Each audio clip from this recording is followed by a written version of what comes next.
สวัสดีครับ FC มื้อนี้มาตามเลขของแม่นางนะครับเพิ่นให้มาด่วนๆนะครับเลขผีบอกนะครับงวดไทยเบิ่งมื้อวานนี่เพิ่นก็ถูกนะครับ3ตัวแตกนะครับลองติดตามเบิ่งนะครับว่าเพิ่นสิให้ตัวใดนะครับแม่นางนะครับผมบ้านอันลูกสาวคนจะนั่งหน่อยนะจ๊ะครับนั่นแหละเขาคนจะห้องให้เอาหลวงปู่มาวัดหาหลวงปู่อาบน้ำให้เขาห้องบอกซื่อๆนี่ละจ้ะเขาบอกว่า378 378ตรงนี้นะจ๊ะจ้ะถ้ากันได้หลายบ่เนี่ยฮะถ้ากันได้หลายบ่ในหลายเลยบ้านนอกเขาเนาะผู้ได้หลายแค่กับ3-4 พันนั่นน่ะเป็นเลขตัวเนาะบ่ได้ของกลับเนาะจ้ะโหเอาง่ายว่าผีหน้ามาเข้าสิงหลานน้อยแม่นจ้ะหลานน้อยซื้อน้อยนางน้อยจ้ะนางน้อยนางน้อยน้องน้อยเนาะจ้ะนางน้อยอายุ16 ปีนี่แหละจ้ะจ้ะกำลังเรียนอยู่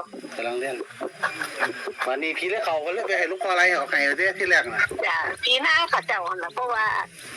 หน้าข้าเจ้าเนาะลูกแล้วตาย2 คนดำหน้าอยู่ดีๆเด้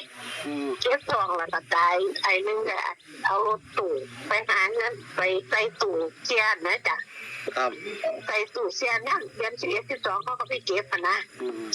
นั่นล่ะเขาเอาตู้ไปขายไปเสียเส้นหน่อยนะนั่นแหละแต่ว่าอยู่เรียนเมียออกเมียทองบอกให้เมียบอกท่านได้สออกลูกเด้อันยุทธซื้อกับตายได้หันลูกตายหันตัวเลี้ยตัวนั่งหน้าเพื่อนนี่แหละ3 คนตายพ่อกับจ้างคนคือกันพ่อเงี้ยเขาล่ะจ้างคนเกี่ยวเขาแล้วก็ข่าวมาใจคนอันนี้กินเขาเจียงอย่างเงี้ยครับ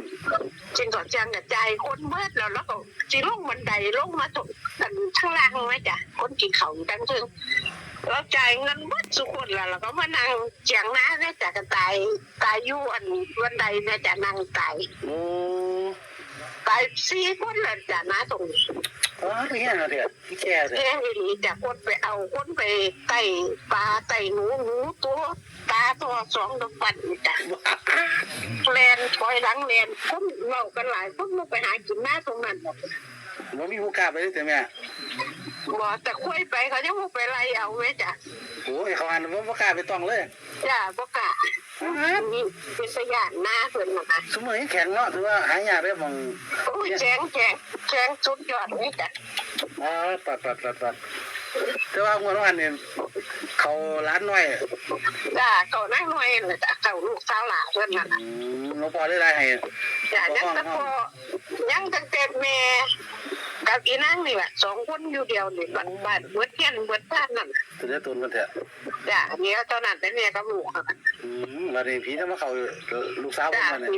ว่าเขาลูกสาวเป็นเจ้าว่าของบอกเลขบอกกวนนั่นเนี่ยว่าเขา3 ตัวต้นนั่นแหละเลขล่างผัดบอกกัน07 ดอก08โอ้เนาะนั่นแหละโอ้ยเสียดายเนาะเมียท่านจักมารวยเนาะจากว่าท่านถูกจักอันนี้เด็กน้อยได้ไหนเด็กน้อยโรงเรียนเขาบอกแม่แต่เก่าท่านบอกว่ามาบอกมารวยเด้อมารวยเป็นชาวบ้านคุณแม่บอกจ้าบอกกันผมรู้จักหรือผมเคยเบิ่งคลิปเพิ่นดูเดี๋ยวผมตีอันหาคลิปเพิ่นประจัน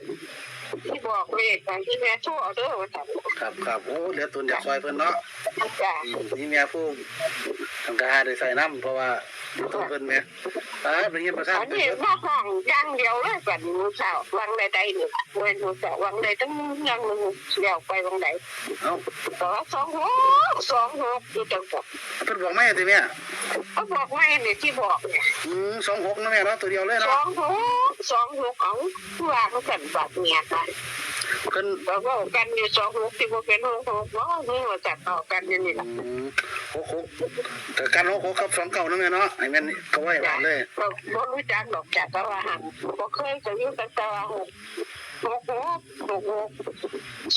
กันนะแม่นเป็น66ก็จัดต่อกันเพิ่นไปหาหลวงพ่อแม่ที่อยู่ดีเพิ่นก็ห้องพากันมาขออยู่หน้าเด้เพิ่นห้องโอ้มาขอหน้าเพิ่นมาขอใหม่บ่แม่นบ่ซั่นไปหาหลวงพ่อเด้เพิ่นห้องจนบ่ ท่านในเขาหอดบ้านนี่เด็กเดี๋ยวถ้าลูกการไปเสียงหน้าเดี๋ยว ครับคือความหมายเนี่ย ทีนี้ก็ให้ช่วงให้เจ้าจ้าจะดอกในเมียบ้านเดี๋ยวก็จะซื้อเอาแล้วก็ที่ไม่เทียนให้บอกว่าจะเอากัน บอกกันเนาะอยากเห็นเงี้ยเพิ่นเนาะ จ้ะก็เลยบอกกันแล้วก็ให้กันมานั่งมันกัดดีส่วนมากเป็นยังแมวอะครับแต่แมวอีหลาเป็นยังสั่นว่ะเงินหัวเนี่ยจะเป็นยังไงจะเอาเมียบ้านก็เอาหน่อย แมวไม่ได้อัดเสียงเลยบ่คนบอก26 โอ้ยอ่านผู้เปลี่ยนชายกับชายผู้เปลี่ยนแล้วก็ชายไปให้เบิ่งเลยตัวเห็นผู้เปลี่ยน แต่ย่าจะปีแล้ว เพราะท่านในหลายปี42 ปีนึง โอ้42วัยรุ่นน้องก็ว่า จ้ะแม่น โอ้รุ่นน้องนะครับอัน จ้ะ42 ปีนึงกับลูกสาวที่เอานี่เอาลูกใหญ่มาเลี้ยงลูกใหญ่มาเลี้ยงที่เพิ่นว่าเอาผัวอยู่ลมเนี่ย ครับผม แม่เพิ่นตายแล้วก็เลยเอาหลานเลี้ยงเป็นลูกนะเพิ่นว่าเอาผัวอยู่พี่ก็เลยนำมาหาลูกล่ะ ครับ จ้ะ เอาเพิ่น อัน ฟ้อ เรา ง บอกเท่านั้นล่ะจ้ะก็จักสิวางไหนดอกไอ้โซ่บอกแล้วดอกบัดนี้ย่านลูกนะ ว่าเดี๋ยวเพิ่นห้องหรือจะไปห้องเองเล่นวะ ห้องเลยห้องแห้งๆเลยล่ะ2 หูแห้ง ครับคือว่าไงว่าอันพ่อได้3ตัวแล้วเลยตั้งใจมาขอเพิ่นอีก ได้ละขอเพิ่นเข้าไปเงียบๆก็ได้ดอกยันกระเจ้าฮู้จักยันกระเจ้ามาเอาปอกปูนเอาอันนั้นไปนะจะพากันมาขอมานั่นเอาก็ว่าน่ะมาดอกปอกปูนเงียนกันว่า โอ้ไงนี่ของพุดขึ้นเลยแต่แม่ของบ้าน จ้ะกระโปรงแขนขาวๆทุกคนว่ามัน สุดบ่ได้แม่ถ้าขนาดบ่สุดมันก็ยังเป็นแนวนั้นแนวนี้อยู่ จ้านั่นแหละว่ากล้าซะกันเอาไปดอกก็เลยจับใส่ใบตองเอาไว้แล้วก็เอานี่ละ ผมว่าก็ฟังขึ้นให้เราโลด จ้าว่าก็ว่าบ่ได้มาเอามาหยังเลยมาขอสูตรนี้ขอสูตรขอเหล่าประเทศแค่ไหนไม่ดอกก็จัดว่ากันออกกันเอามันเลยที่แรกก็นั่งไหวน้ำกันวินยีนขอเอาอีหละขอเอาจัดแล้วก็นุ่นกัน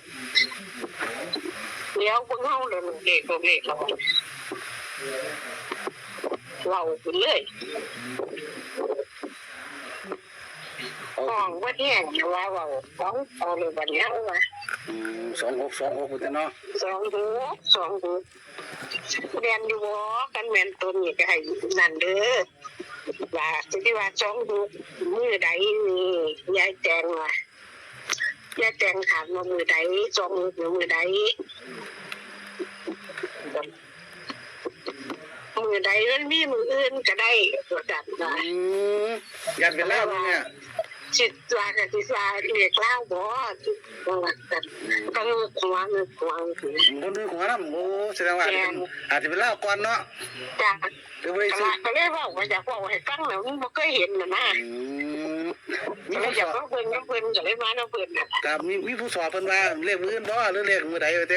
ยายแจงถามยายแจงว่าเรียกมือใดย้ำไหนเนาะอยากรู้จักเด้ว่า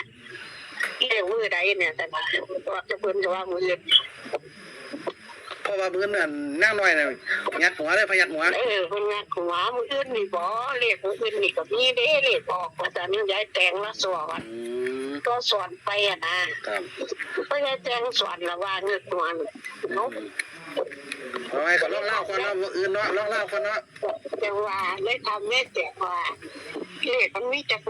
เรียกมือใดจังว่ามืออื่นเจ้าเรียกเล่าเด้เพิ่นว่าไปจังเรียกบ่ไปซื้อ ครับเอาเด้อพี่น้องเนาะ26ได้โชว์ได้ใช้น้ำเพิ่นก็ได้เฮ็ดเงินซะเพิ่น เด้จ้ะของแม่นี่เด้ สิได้อัดไปแล้วแม่เนาะอัดไปใครอยู่ เรียกว่าเปลี่ยนอันโทรศัพท์อันนี้จ้ะอันโทรศัพท์อันกดตัวเลขกันแม่จ้ะ เด้ว่ากดปุ่มบ่ กดกดตัวเลขเขาธรรมดาเนี่ยจ้ะ เอาแม่เด้อให้เขาเลขเล่าคักเด้อดูร้านสิ จ้ะ มันมานี่ดิ14ชั่วโมงเด้อสิมีโอกาสหาได้ไปไทยหรือไทยเนาะ จ้ะ ครับผม โอ้ยสื่อกันแม่ยังว่ากันเจ้านี่เด้อจ้ะ ครับขอบคุณหลายๆนะครับคุณแม่ยังบ่ครับซื้อ นั่งจ้ะ แม่นางเนาะครับผมครับข ขอบคุณหลายๆเด้อครับไปที่ชงหวานนะคุณแม่ครับเป็นเลขผีบอก วาง เด้อ ไหนเด้อวางไหนเด้อ ครับสิลงให้ที่เพิ่นรวยๆนำให้มันมีโชคจะได้ซอยสร้างเฮียนสร้างชาติให้ปู่เล่าก็เนาะให้ลูกให้หลานไทบ้านเพิ่นอยู่เย็นเป็นสุขตัว จ้าคนนี้เด้อค่ะ ครับผมสวัสดีครับ จ้า นี่เด้อครับ FC สำหรับแม่นางเนาะงวดก่อน นะครับที่เพิ่นให้เลขไทยเนาะครับเนาะห้องให้เลขไทย837เลยครับบัดนี้เพิ่นก็ห้องอีกแล้วนะครับ แม่นางนะครับเลขผีบอกนะครับเบิ่งเด้อ FC พิจารณาเบิ่งนะครับ